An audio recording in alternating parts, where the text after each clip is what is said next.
First of all, it's nighttime. I never record at nighttime.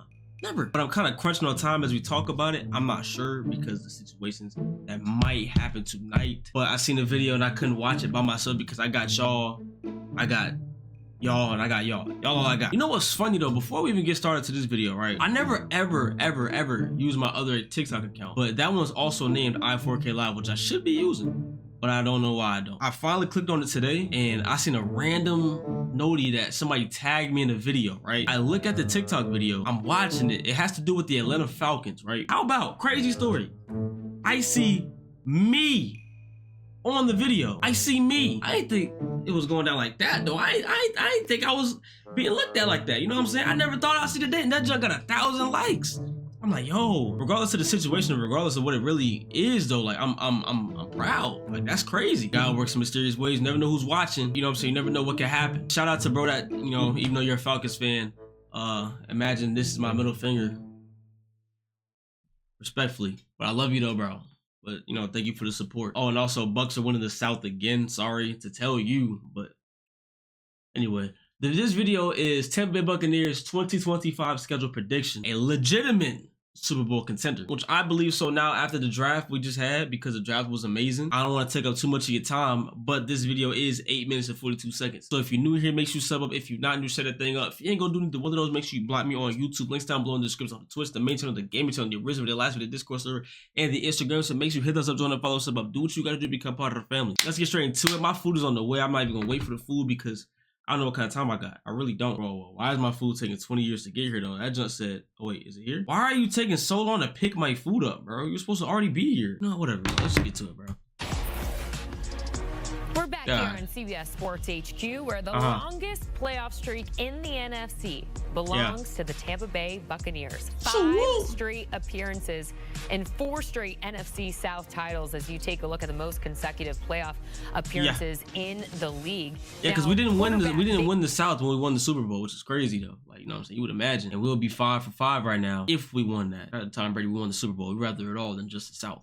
Player boy. Baker Mayfield is coming off his best season in the NFL, but he's getting yet another new offensive coordinator with Liam Cohen now headed to Jacksonville to be their next head coach. Josh Grizzard is taking over after spending 1 season as pass game coordinator last year. But, you know, listen, this isn't anything new for Baker Mayfield because dating back to Mayfield's first season in the NFL, he has now had 7 different offensive coordinators every single year. Wait, actually no.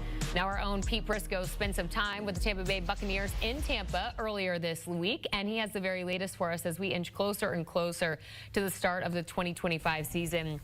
Let's go ahead and start here, Pete, with Baker Mayfield. We are hearing that he reportedly moved from Texas to Florida to work with Grizzard on tweaking the offense even more to his liking. So with that kind of being said, it seems like they're hitting the ground running. Do you think losing Cohen is going to have that much of an impact? No, but the one thing about Grizzard is he's never called plays before any point in his career. So it's an adjustment, and that's why I think Baker Mayfield's really involved. Look, 2 years ago when Dave Canales was the offensive coordinator, Baker Mayfield didn't do a lot at the line of scrimmage. That's not what they asked him to do. Last year with Liam Cohen, they asked him to do a lot more at the line of scrimmage. He will continue to do that under Josh Grizzard. So, look, they feel comfortable with each other. They're allowing him to call plays in certain drills and certain time slots during practice to get used to it. But it's going to be an adjustment. When a guy hasn't called plays in the NFL, as smart as he is, and by the way, he graduated from Yale, as smart as he is, it's going to be an adjustment. But I think the best thing about that, Baker Mayfield has every starter back on the offense, every single one. And that will make it a lot easier on him. As he told me, he said, look, when I come to the line of scrimmage and I call out a check and check to a play because of a certain blitz, guys are going to know what to do. They're not going to be thinking, they're going to be reacting, and that's where we have a little bit of advantage over some. Receiving a call. Yo.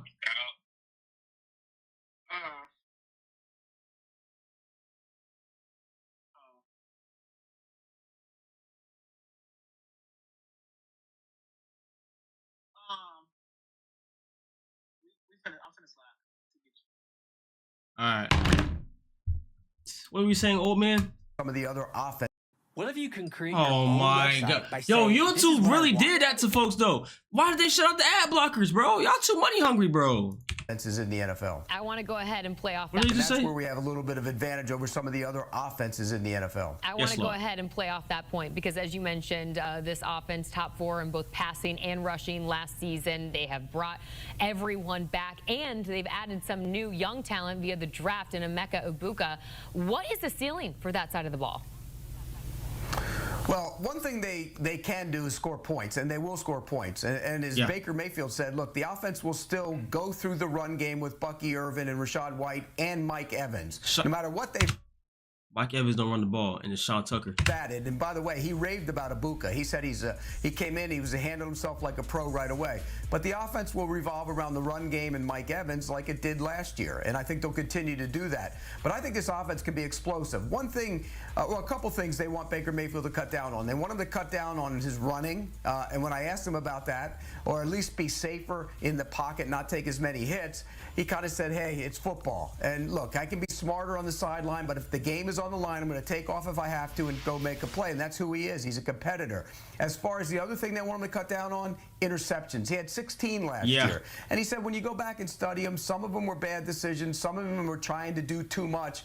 And he understands why they want him to cut it down. I think he will. They'll be better because they'll have additions. You know, you talk about Egbuka, but I think Bucky Irvin in his second year will be big. Graham Barton at center in his second year will be big. So I think the offense is going to be explosive. They want to get more big plays out of it. I think they can. Yeah. All right, let's go ahead and switch gears and get to the defensive side of the ball. Excuse me. They have a couple of rookie cornerbacks making an impact in camp. What are you hearing about Benjamin Morrison, Jacob Parrish pushing for some starting spots? Yeah, it wouldn't surprise me at all in talking to people around that team, and they raved about those rookie corners. Jacob Parrish getting a lot of work in the slot. They moved Tyke Smith to safety. He's going to pair with Antoine Winfield to give him a nice combination back there. Both guys can really run. Both guys can tackle. Both guys are good in the run game. So I think you got to find a nickel corner, and I think Jacob Parrish has a chance to be that guy. You know, and even I asked Baker Mayfield about him. He said he did some things in practice that rookies don't do. He kind of baited him in one zone situation. Wait, who? That guy.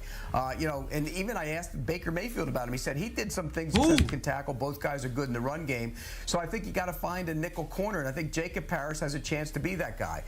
You know, and even I asked Baker Mayfield about him. He said he did some things in practice that rookies don't do. He kind of baited him in one zone situation, and so I think they're high on him. And Benjamin Morrison coming off an injury at Notre Dame, if he hadn't had the injury, he might have been a first-round pick. I think Jamal Dean will open as the starter, but he's going to get pushed by Benjamin Morrison. That's going to make that secondary a lot better. Yes.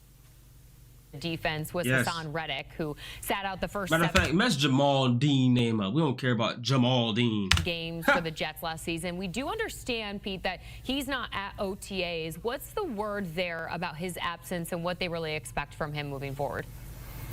Yeah, they don't care if he's there. I mean, and talking to the people in the organization, they don't care one bit. They know he's working out. He's been around a little bit. He just hasn't taken part in the OTA days. They need him. They need him to be productive. When you look at the other side, Yaya Diaby had a lot of pressures, but didn't get the guy on the ground. I mean, he needs to get more sacks. And I think having somebody on the other side will help that. You can't slide the protection that way. Last year, Diaby had a lot of protection slid his way, had to deal with a lot of double teams, tight ends helping out, chips by the back, and that was an adjustment for him. So I think getting Reddick going is important. We know they're going to be good on the interior. Vita Vea is a monster on the inside, and you also look at what Kalijah Cansey could do when he's been on the field. So the defensive line can be good. Another guy to keep an eye out on, David Walker, their fourth-round pick. Yes. He's a guy from small school, Central Arkansas. He's been wowing them in practice. Now, it's no pads, but he's been wowing them with his ability to get up the field and attack the quarterback. All right, we'll keep an eye on that as we get closer and closer to training camp. We know you'll keep us 16 sacks in a season. The Bucs eyeing yet another NFC South title. It just seems to be their thing year after year. They have 3 road games, though, against division winners from last season. What's your prediction, Pete? That's crazy. Well, I think they're going to go 12-5 and win a division again. I don't think this is a great division. You look at the Saints; they got a lot of transition. They got quarterback questions. You look at the Panthers; they might be a little bit better, but there's still questions about Bryce Young. And Atlanta could be the team that pushes them in the division. But I think this Bucs team is better. I think they're better than they were a year ago. I think they go 12-5, and I think they're a legitimate Super Bowl contender. Let's go. And by the way, if they do make that push to get there and get close, or even get there and maybe even win it, Baker Mayfield's in for an enormous payday. I mean, he's... For those questioning behind me, it's only, if y'all haven't noticed, it's only saying which week 1, 2, 3, 4, 5, 6, 7, 8, 9, and so forth. Just so y'all not miss nothing. Scheduled to make $33 million is the average of his salary right now. He's in the bottom of the league, and there's only a few starting quarterbacks other than the rookies who make less than him. So Baker Mayfield has a big year. It's going to be money time for him. Yes. Ooh, all right, we'll wait and see. Well, as you take a look at their 2025 schedule, talk to us. 4 primetime games, that's something. But as you kind of look at these opponents, look at the schedule, how it's really laid out, Pete, who do you have them losing to on this? Come on.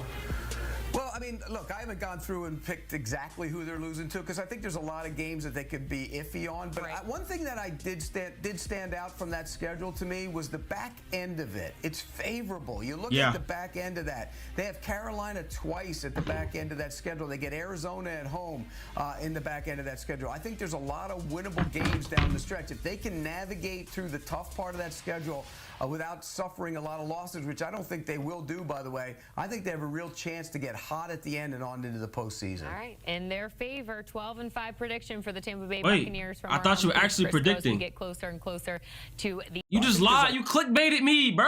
Us. You know what? I'm going to give y'all a prediction right here. I'm going to try not to be biased because, like, on paper, it's looking hot, all right? Week 1 against the Falcons at home, we're whooping their ass, bro. Michael Penix ain't really ready. He ain't had the most experience of an in-game situation, especially away.